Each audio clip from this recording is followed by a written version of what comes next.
Hey guys, what's up? Scottish Duck here, once again. Right, you should be familiar with this by now. I didn't really have much to talk about, even though it's been a while since I last made a video. But I now have enough games on hand to do a little collection update, so that's what we're gonna do. So, let's get right into it, shall we? With that said, okay, the first game we're gonna talk about is a big one. It's a really big one. Okay, I was on the eShop and I picked up Ace Attorney, Spirit of Justice, or I guess the full title is Phoenix Wright Ace Attorney, Spirit of Justice. The game's good. The game's really good.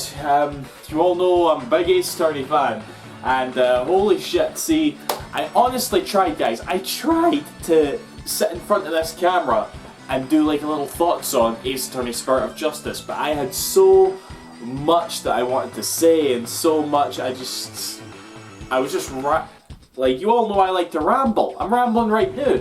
But with this, it was just like on an unbelievable scale, you know? And I actually had a chance to talk to a friend of mine who's also like really into Ace Attorney, and we had like a good hour of just gushing over the game and stuff, you know? And it's really like, it's a good feeling when you get that sort of experience with someone else who's as into something as you are, you know?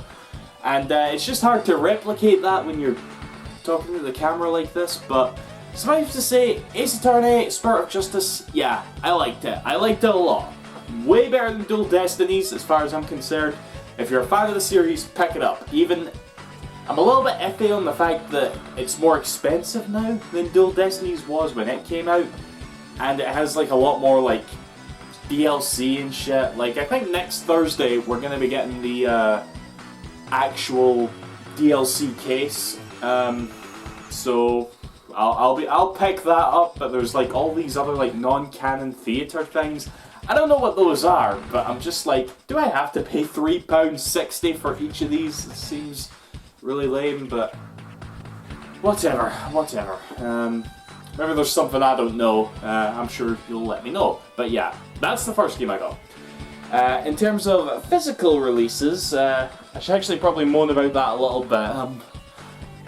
I'm a bit drained to actually moan about the fact that Spirit of Justice was digital only, because when Dual Destinies was out, if you guys were watching me, you know I was bitching about that constantly. But let's get off Dual Destinies. Right, next I have an entire series that I picked up, because my god, they were cheap as fuck, and this is a series that I like a lot, and I'm surprised I've never actually gotten around to properly owning them. Well, actually, there's probably a few things, but that is the Time Crisis series. We got 1, we got 2, we got 3, and we got 4. I don't own, I think the other one, the spin-off game that was also for the PS3, was called Blazing Storm, which had PlayStation Move support. But I got these here that I don't have like the gun con, or the light gun, whatever you call it, to play any of them with, and even if I did, I've got a flat screen telly, and I think on the PS3 you need like friggin' things set up to actually play it or something. So I'm not going to get an authentic experience with them, but like I said, Time Crisis is like, I didn't spend a lot of time in arcades, but when I did, I was all over light gun games, you know, like Point Blank, House of the Dead, which is either House of the Dead is my favourite or Time Crisis is my favourite, even though I'm only mainly versed in Time Crisis 1 and 2. 3 and 4 I've never really given any time to, but as I said, the series as a whole does mean a lot. I actually just I watched like a long play of the first Time Crisis on YouTube, and I just got hit with so much nostalgia, you know, because that is a game I played a lot whenever I went on holiday, because if you want to play arcade games, at least where I came from, you had to go to some beach resort holiday thing that would have like an amusement section where you could go and beg your folks for money that you could pop in, and yeah, it was a good time had, it really was. But yeah, Time Crisis, glad to have that little series there, even if again, I can't play it to its fullest extent. But what are you gonna do?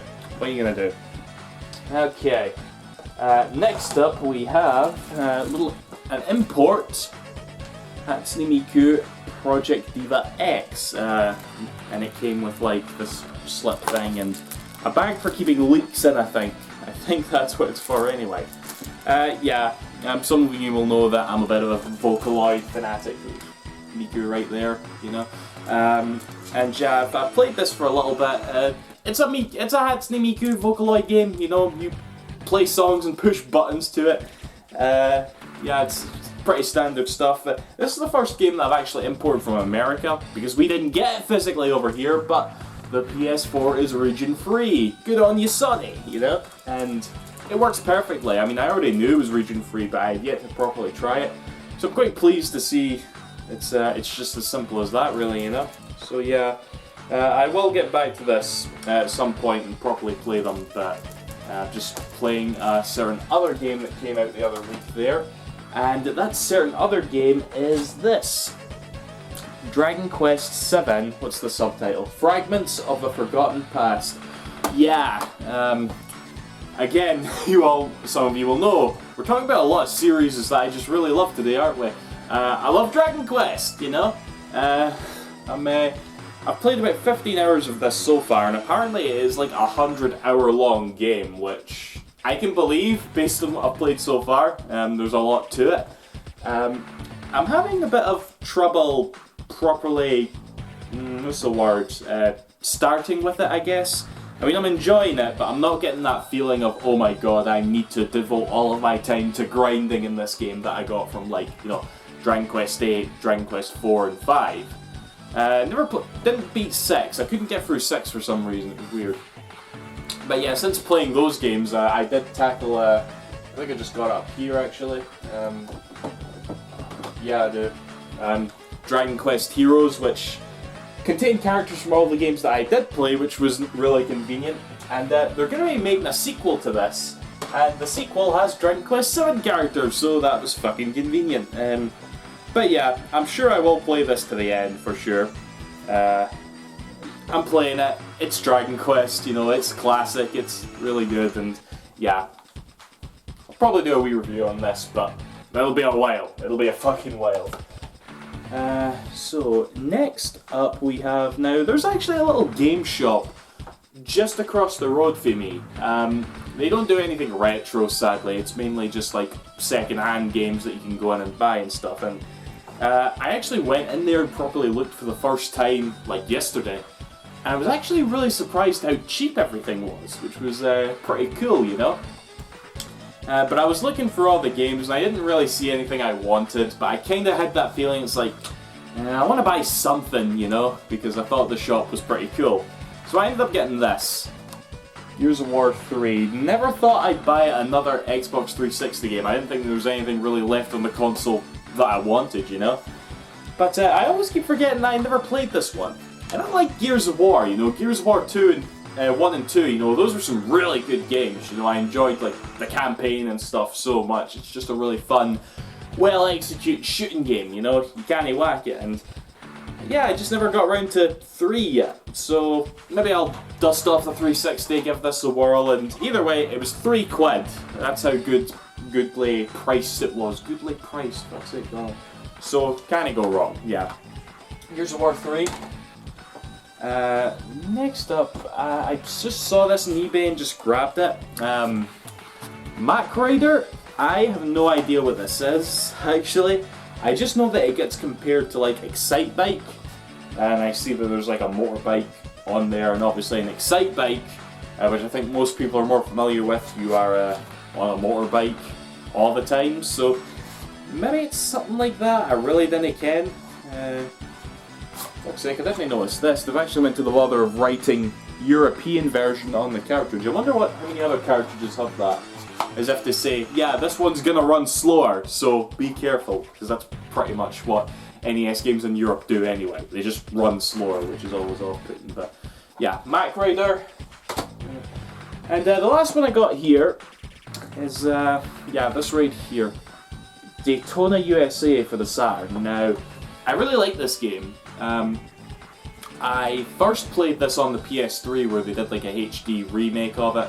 Because Sega have some really good HD like re-releases, you know, like there's some that I'm still waiting on, you know, like Shenmue and Skies of Arcadia, but they were pretty good at consistently releasing like well updated versions of their games. Like take the 3D classics you've got on the 3DS as well. You know, those are really good as well, like Afterburner and Outrun and stuff. But yeah, I remember when this got announced, like this was a good few years ago at this point. Sometime after, like, I think it was around the time Nights and Jet Set Radio and all that were coming out as HD re-releases. And I didn't really play Daytona. I didn't even know necessarily what it was. I know it was from the guy who did Yakuza. And I knew that I was more versed with, like, Sega Rally. And this was apparently a beloved arcade game that was now getting the HD re-release. And that version is definitely the version to play. Okay, don't, like... Because this version, I've seen gameplay, and apparently it is a very well loved version of the game. It just has really bad graphics, and it does have really bad graphics. You go to watch gameplay of this on the Sega Saturn, it looks bad. They did apparently release a version of it for the Dreamcast, but I heard that one's not really as liked because it controls weird. I've not played it, I've not really looked that much into it. But I think this is definitely more regarded as a Saturn game over a Dreamcast game regardless. But like I said, that doesn't matter, because if you want to play it, you should definitely play it on the 360 or the PS3. Not on PC, which is weird, but yeah. Like I said, I like this game. I came to fall in love with its charm and shit. It's not like just a sort of typical racing game, you know, it's got like just really good music, and all the tracks have such a nice charm and personality to them, and yeah, there's yeah. Good game Daytona. So that's that for this collection update, guys. Again, why am I kidding? It's probably going to be another month before I do the next collection update, unless I can find something to talk about. Hopefully I will, but in the meantime, I'll see you after. Thanks for watching. Bye-bye.